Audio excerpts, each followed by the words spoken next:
Hello, Northwest Georgia. Welcome to Your Weather on North Georgia Television. Today is going to be mostly sunny with a high of 94 and a low of 67. Expect a few clouds throughout the day.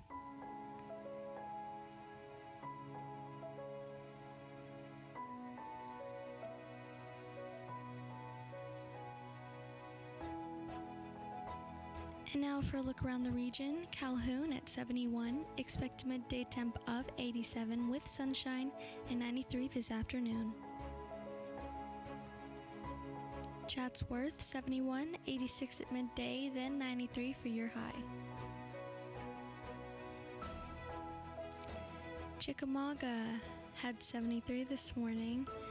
Expect a midday temp of 87, then 92 later in the afternoon.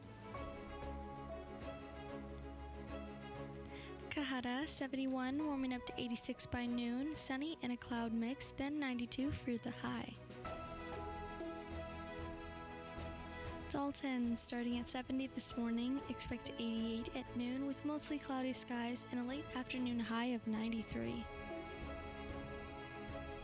Fairmount 71 this morning, rising to 87 by noon, then 93 for the high today with cloudy skies. Fort Oglethorpe at 73 this morning, 86 expected by midday and up to 92 around 5. Lafayette had 73 this morning, up to 87 by midday with sunshine and a cloud mix, and 92 is the expected afternoon high. Ringgold 73 this morning, expect a noon temp of 87, then up to 92 later this afternoon. Now for your 7-day forecast. Wednesday, mostly sunny despite a few clouds from time to time. High of 95, overnight low of 69. Thursday, cloudy skies, early then partly cloudy. Stray shower or thunderstorms are possible. High near 93 and lows at 64. Friday, thunderstorms in the morning with an overall high of 89. Winds light and variable. Overnight generally fair with a low of 61. Saturday, sunshine and cloud mix, high of 91. Sunday, cloudy in the morning, high of 93. Monday, clouds and thunderstorms throughout the day with a high of 92, cloudy in the evening. And next Tuesday, partly and mostly cloudy with highs in the 90 and lows in the mid-60s. And that is your weather forecast. Whatever the weather, North Georgia Television hopes you have a blessed and beautiful day.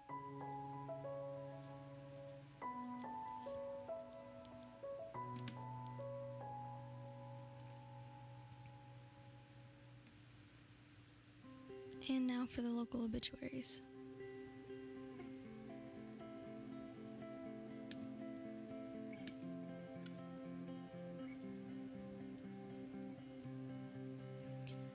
Miss Kathy Maria Guffey, age 54. Kathy Guffey of Dalton, Georgia, departed this life Saturday, May 25th at her residence. Services will be held Wednesday, May 29th at 6 p.m. at the 11th Avenue Baptist Church with Reverend Bruce Beach and Reverend Robert Beavers officiating. She will lie in the stay at the church from 4 p.m. till 6 p.m. on Wednesday. Family will receive friends at the church on Tuesday from 5 to 8 p.m. Mr. Randall Patrick Green, age 75.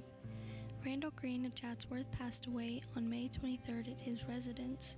Memorial service will be held on Thursday, May 30th at 2 p.m. at First United Methodist Church in Chatsworth with Al Scruggs officiating. The family will receive friends at the church from 12 noon till the funeral hour. Arrangements by Sean Chapin Funeral Home in Chatsworth. Mr. Kevin Moses of Dalton, Georgia, departed this life Sunday, May 26th at his residence. Memorial service will be held Sunday, June 2nd at 3 p.m. from the Ponders Melrose Chapel with Reverend Keith James officiating. The family will receive friends at the funeral home from 1:30 until 3 p.m. on Sunday. Interment will follow later in the Arlington National Cemetery. Mr. Thomas Leon Tommy Slutter Mr. Thomas of Dalton, Georgia departed this life on Friday, May 24th at his residence. Service to celebrate the life of Mr. Tommy Sletter will be held Thursday, May 30th at 2 p.m. from the Ponders Melrose Chapel with Reverend J.R. Holcomb officiating. Interment will follow in the Ponders Whitfield Memorial Gardens. Richard Dare Baggett, age 57. Richard Baggett of Chatsworth, Georgia, passed away Thursday, May 23rd. A memorial service to celebrate the life of Mr. Richard Darrell Baggett will be held at 2 p.m. Sunday, June 2nd at the Chapel of Dalton Funeral Home with Pastor Edwin Puckett officiating. The family will receive friends from visitation at 11 a.m. Buddy M. D. Fugit, age 81. Buddy Fugit went home to be with the Lord Saturday, May 25th. Services celebrating the life of Buddy will take place at 1 p.m. Thursday at the Funeral Home Chapel. Interment will be at the Lakewood Memory Garden South.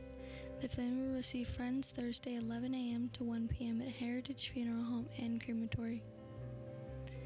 Miss Dorothy Janelle Godfrey Welch, age 85. Dorothy Welch of Dalton, Georgia departed this life Sunday, May 26th at her residence. Service to celebrate the life of Miss Dorothy Janelle Godfrey Welch will be held Wednesday, May 29th at 11. Jimmy LeBron Plemons, age 61. Jimmy Plemons of Ringgold, Georgia passed away Saturday, May 25th. Funeral services will be held 2 p.m. Wednesday, May 29th at the Funeral Home Chapel with Pastor J.C. Groves officiating. Interment will follow at Anderson Memorial Gardens.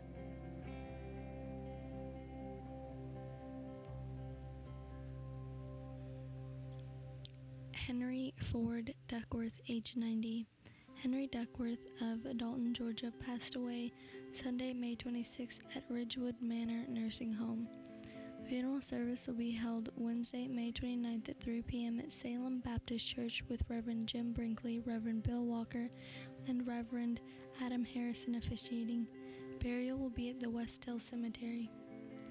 Mr. Dennis Gene Townsend, age 78.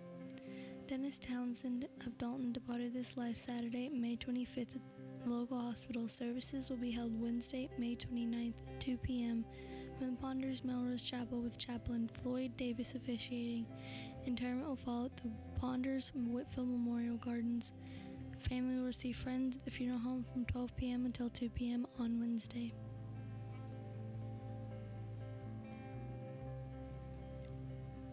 And those are the local obituaries. Stay tuned for your local news.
Good morning, I'm Aaron Scott. And I'm Alex Kerr.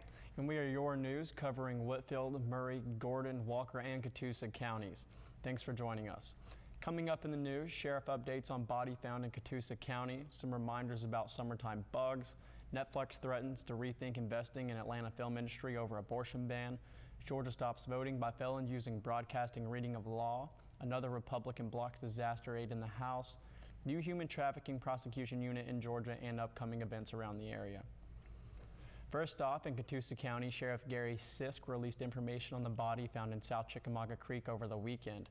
It happened just before 1 p.m. near Graysville Road on Saturday. They have identified the victim as 30-year-old Matthew Edward Scruggs from Ringgold.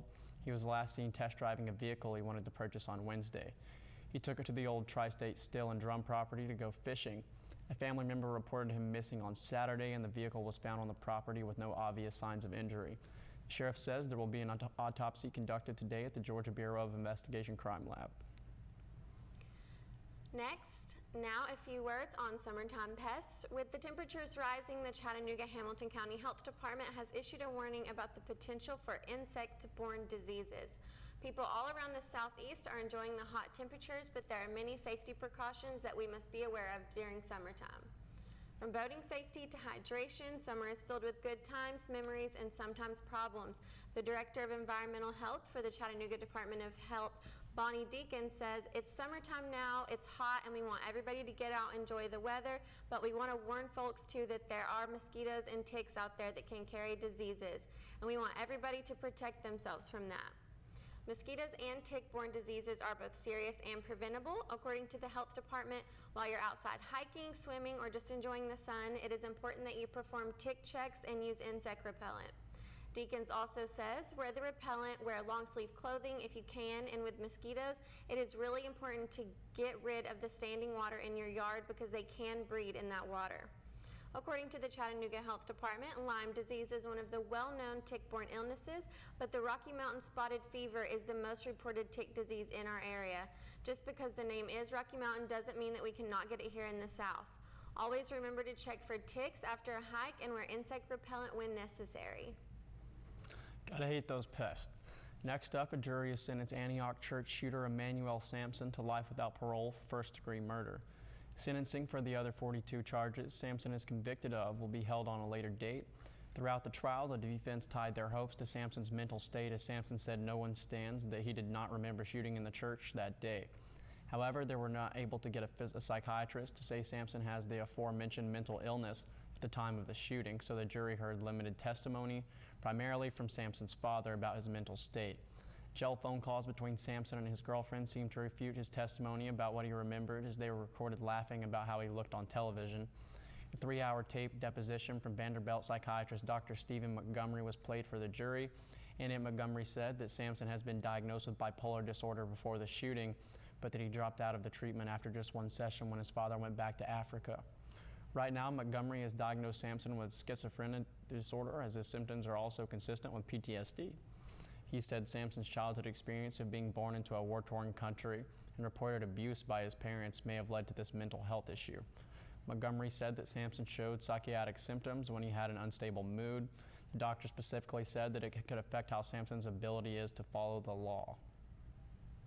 However, during cross-examination, Montgomery said that mental illness runs in Sampson's family, but none of them had committed a crime. Montgomery said that Sampson never expressed remorse for the shooting rampage that killed one person and injured several others. Montgomery said that Sampson may have had a disassociation. The doctor also testified that Sampson had symptoms of being manic and feeling better or smarter than people. While in jail, Sampson apparently told Montgomery that he felt like he could control people's thoughts with his mind. He also said that he felt a figure touch him in his jail cell. Sampson was enrolled in Buford Toon's unarmed security class at Nashville's Academy of Personal Protection and Security. Toon said Sampson passed the required background check. Their last interactions in the classroom were during a class on September 22nd, 2 days before Sampson's shooting rampage. Toon took to the stand on Tuesday and said Sampson performed very well in his class ahead of the shooting. During closing arguments, defense attorney Jennifer Thompson broke down when speaking of what a polite and kind person Sampson is. Everything we've ever seen about Mr. Sampson is that he's polite, quiet, and helpful at Vacation Bible School. Thompson said the only thing that goes against that we've ever seen were the events on September 24th. Thompson read Sampson's description of the beatings he received as a child. Since his family wasn't in court on Tuesday, Thompson said she was speaking for Sampson when emotionally pleading for grace. And our prayers are always with the people affected by these tragedies. Next up, Netflix threatens to pull out of Atlanta projects. Netflix Chief Content Officer Ted Sandros says their streaming giant will rethink our entire investment in Georgia if the state's recently passed abortion law goes into effect. Sandros made his remarks in a statement Tuesday, first reported by Variety. They constitute the strongest language yet for many lending Hollywood studios since Georgia Governor Brian Kemp signed into law a ban on virtually all abortions. Sandros said that Netflix has many women working on productions in Georgia whose rights will be severely restricted by the law. He said the company will help the American Civil Liberties Union contest the law in court. Netflix productions in the state will continue before this legislation is implemented. Atlanta has in recent years become a major hub of TV, film, and production. Next up, Georgia stops voting by felons using broadest reading of law. Tens of thousands of people with felony convictions aren't allowed to vote in Georgia under a vaguely worded law that election officials interpret in the strictest possible manner. Georgia prohibits voting by anyone convicted of a felony involving moral turpitude. That's a legal phrase rooted in the state's 1877 Constitution, adopted after the Civil War as whites made new laws to keep blacks from the ballot box. Georgia lawmakers have never defined which felonies are crimes of moral turpitude. For decades, election officials have simply removed from voting rolls all felons serving time in prison, on parole or on probation. A spokeswoman for Georgia's Secretary of State says courts have ruled that all felonies involve moral turpitude. Attorney Sean Young of the ACLU of Georgia says those cases don't address voting rights. It's about that time here for a commercial break, so we'll be right back after that. Hi everyone, I'm Judy Elliott. I'm Jane Marie Wilson. And join us for our second season on Southern Sassy. This season, we are going to do a day in the life of a fireman. We learn how to belly dance and ride horses. and wear our wedding dresses. They still fit, by the way. Only in the front. So join us for that and much more this season. Catch us on OptiLink Channel 6 and WDNN Channel 10. Like us on Facebook, because you never know what you're going to find on Southern Sassy.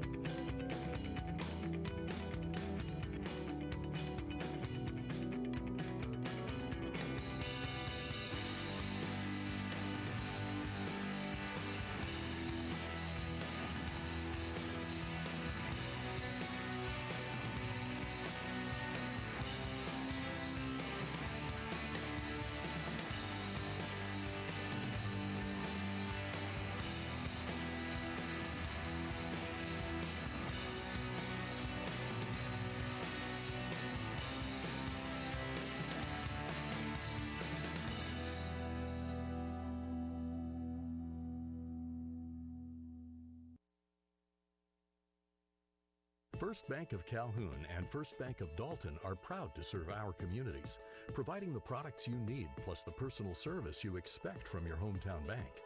We offer the latest technology like customized instant issue debit cards, InstaPay, and more. And with our experienced First Elite bankers, switching to First Bank has never been easier. Stop by and see what sets us apart. First Bank of Calhoun and First Bank of Dalton, your bank for life. Member FDIC.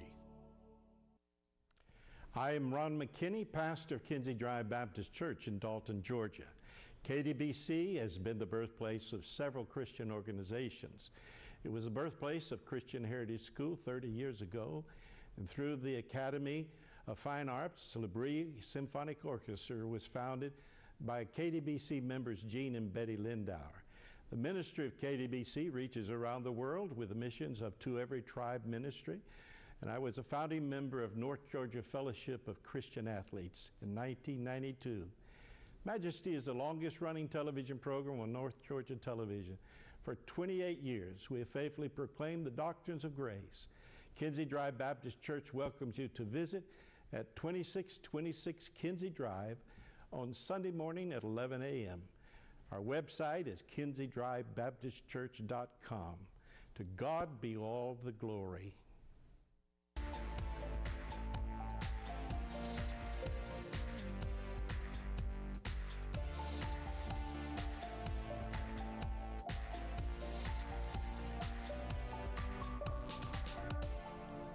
Welcome back to Northwest Georgia Television News. We'll jump right in. The latest on Congress and a $19 million disaster aid bill. Another conservative Republican has once again blocked efforts by House leaders to speed a $19 billion disaster aid to President Donald Trump's desk.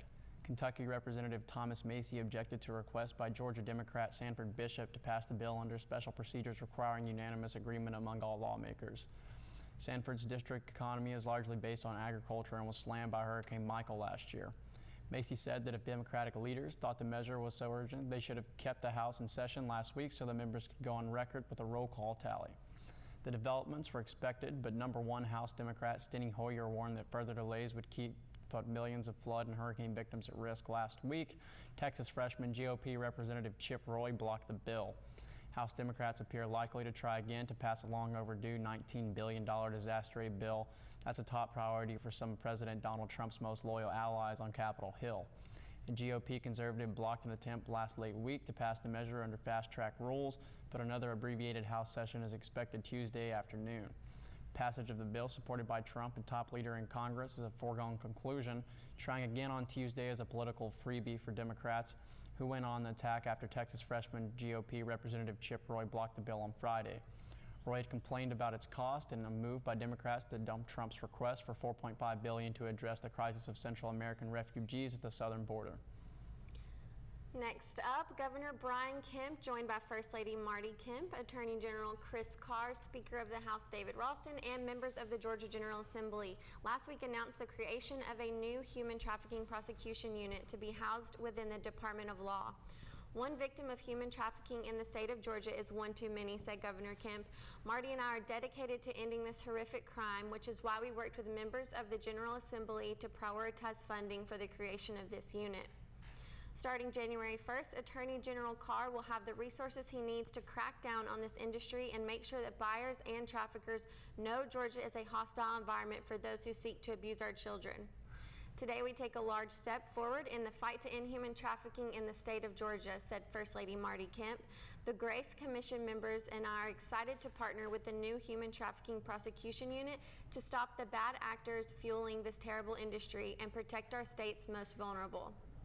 The Human Trafficking Unit will be comprised of the following positions: Senior Prosecutor, Junior Prosecutor, Criminal Investigator, Crime Analyst, Victim Advocate, Administrative Assistant. We are excited to build this Human Trafficking Prosecution Unit with dedicated staff who will work every day to protect our state's most vulnerable and put buyers and traffickers behind bars, said Attorney General Chris Carr. These resources are critically important, and we are grateful to Governor and First Lady Kemp and the Georgia General Assembly for making our unit a priority in the FY 2020 budget. Human trafficking is a vile trade which we will not tolerate in Georgia, said Speaker David Ralston. The General Assembly is committed to supporting the work to eradicate this criminal enterprise, and I thank Governor Kemp and the First Lady, as well as Attorney General Carr, for their unwavering resolve to end human trafficking in our state. The unit will be housed within the Attorney General's Prosecution Division, working closely with local, state, and federal law enforcement officials to investigate and prosecute human trafficking cases. And I personally think this is awesome. This is something we've needed for years. Absolutely. Now for upcoming events and bulletins. Wondering what to do with your kids that first week of summer? The Mill at Crown Garden in Dalton says they have you covered. At the Mill, you will find jumpies, an open playground, face painting, kids menu specials, a native kitchen, and Sol de Mayo mimosas carafes. Visit the Mill today through Thursday, May 30th for tons of summer fun. For more information, visit their Facebook page.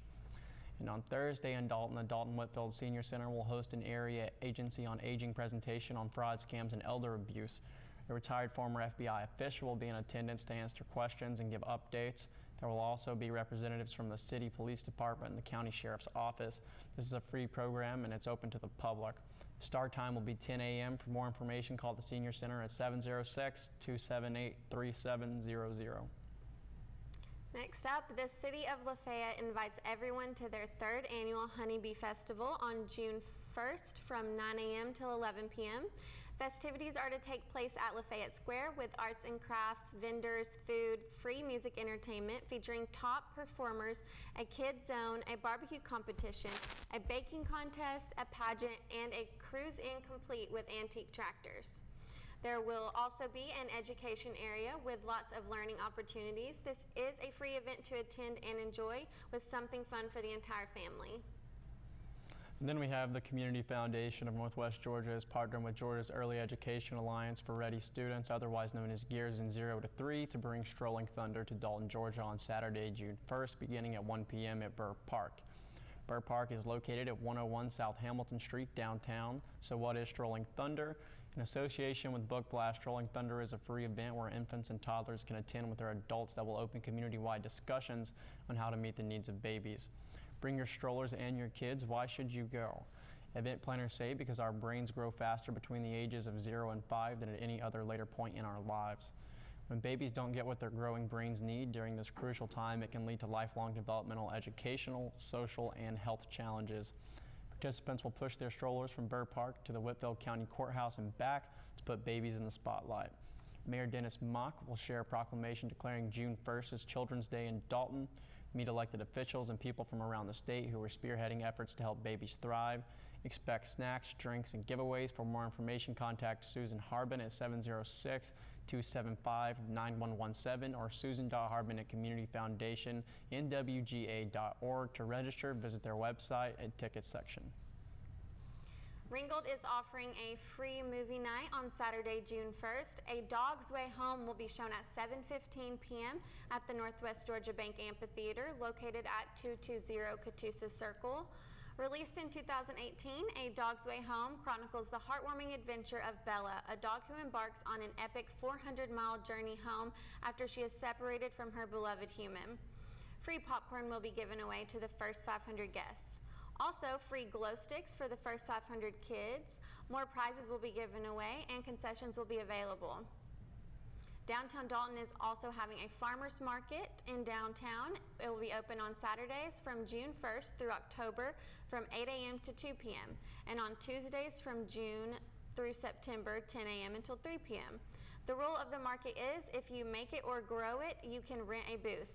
The market features fresh, locally grown produce, locally grown plants, local art, photography, handmade clothing, knitted items, homemade soaps, upcycling items made from recycled materials, and jewelry. The market is a rain or shine event. Then we have the Creative Arts Guild in Dalton will celebrate a 6th annual Low Country Boil Summer Celebration and Fundraiser on Saturday, June 8th from 6 p.m. to 9 p.m.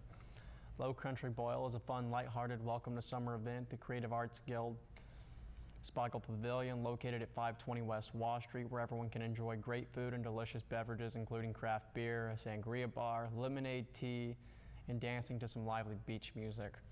Recommended evening attire would be in Hawaiian shirts, sundress, shorts, flip-flops, and/or sandals. Low Country Boil is a great way to spend a Saturday afternoon and evening, and at the same time support the arts in your community. What could be more fun than to join this delicious cook-off, sample the offerings of each kitchen's boil, enjoy cold beverages, and dance to great beach and bayou music. And it looks like we're coming to an end here at Northwest Georgia Television News this morning. I'm Aaron Scott. And I'm Alex Kerr. And stay classy.